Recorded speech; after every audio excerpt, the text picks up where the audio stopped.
नमस्कार मंडळी, घरची चव या रेसिपीमध्ये आपलं सर्वांचं स्वागत आहे। मी आज तुम्हाला तिखट सांडग्यासाठी लागणाऱ्या डाळीचे साहित्य सांगणार आहे। पहिलं त्यासाठी मी तूर डाळ घेतली आहे 2 वाटी, मसूर डाळ घेतली 1 वाटी, उडीद डाळ अर्धी वाटी, हरभरा डाळ अर्धी वाटी, चक्री फूल घेतले 2 असे वासाचे। तुम्हाला ऍड करायचे असली तर याच्यात काळ्या वाटाण्याची डाळ ऍड करू शकते, पण संभाजीनगरला ही मिळत नाही डाळ, त्याच्यामुळे मी केलेली नाही। संभाजीनगरला याला वडे म्हणतात आणि आपल्या कोल्हापूरला सांडगे म्हणतात। मी आता हे मिक्सरवर पीठ काढून घेतलंय।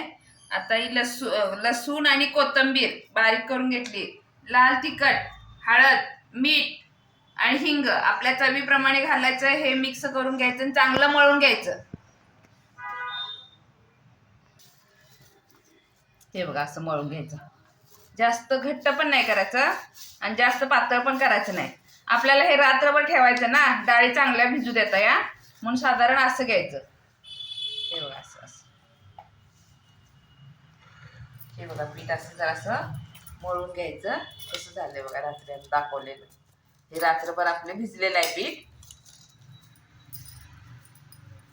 थोडंसं हाताला पाणी लावायचं असं, आणि घालताना सांडगे असे घालायचे।